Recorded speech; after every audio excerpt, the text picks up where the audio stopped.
In the 3rd century BCE, China was a land torn apart, 7 warring states locked in endless bloodshed. Then came Yingzheng, the young ruler of Qin, who saw not 7 kingdoms, but one destiny. Through ruthless conquest, he forged unity where chaos once reigned.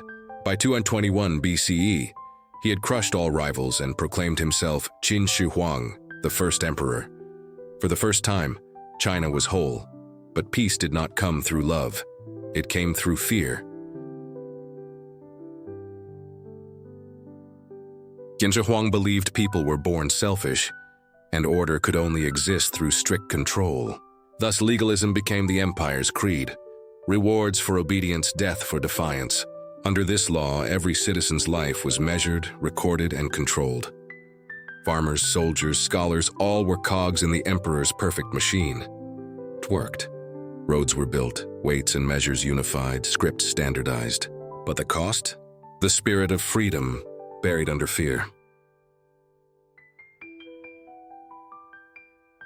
No one saw the emperor's face without trembling. His word was law, his silence a threat. To Qin Shi Huang, loyalty was not earned and it was demanded. He ruled from his colossal palace in Xianyang, where officials whispered and soldiers stood motionless. He believed his voice carried the will of heaven.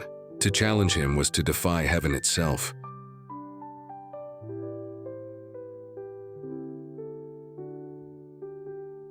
The emperor feared invasion from the northern tribes. His solution? A wall that stretched across mountains and deserts. Hundreds of thousands of laborers, soldiers, peasants, prisoners were forced to build it. Many died under the sun, buried beneath the very stones they carried. The Great Wall of China began as a wall of bones, a monument to both ambition and cruelty.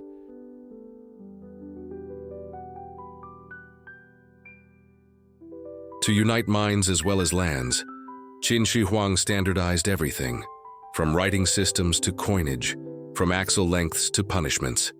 No longer would people of different states misunderstand each other. Now everyone would speak the language of the empire. But sameness was control. The more unified China became, the less room there was for difference or dissent.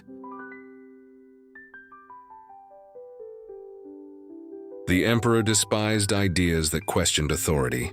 In 213 BCE, he ordered the burning of books, works of poetry, philosophy, and history. Only texts on agriculture, medicine, and law were spared. Scholars who resisted were executed or buried alive. The past was erased so that the emperor's truth could stand alone.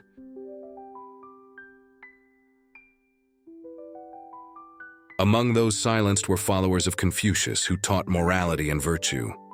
The emperor saw them as threats, voices of conscience in an age of control. When hundreds of scholars were buried alive, China learned to speak only in whispers. The empire grew quiet, efficient, and cold, a perfect machine without a heart.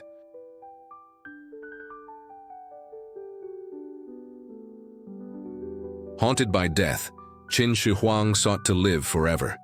He sent ships to distant seas in search of elixirs. He consumed mercury pills, believing they held the secret to eternal life. Ironically, those same pills hastened his death. Even the mightiest ruler cannot escape the one thing he fears most.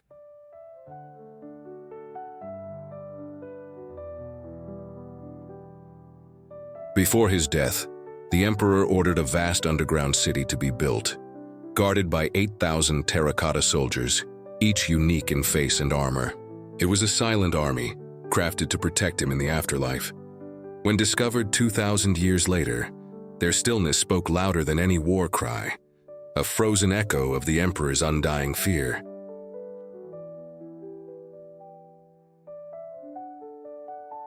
In 210 BCE, on a journey through his empire, Qin Shi Huang died suddenly.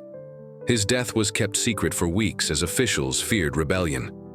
His corpse was hidden in a carriage, and fish were placed nearby to mask the smell of decay. Even in death, fear governed everything. Without the emperor's iron will, the Qin Dynasty crumbled within years. Peasants revolted, generals betrayed, and flames consumed the capital. An empire built on fear had no loyalty left when fear was gone.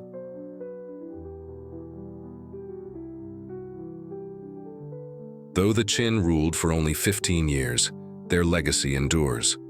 China remained unified, its script and system surviving dynasties that followed. The emperor's dream became the foundation of a civilization, his tyranny, its shadow. The Qin believed that humans needed control, not compassion. Yet history showed otherwise. Control breeds rebellion, compassion breeds strength. From the ashes of the Qin rose the Han Dynasty, guided by Confucian ideals. China learned that fear can build an empire, but not sustain it.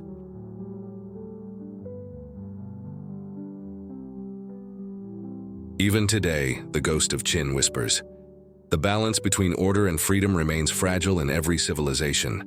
When fear becomes law, history repeats. The empire of fear is never truly gone. It simply changes its name.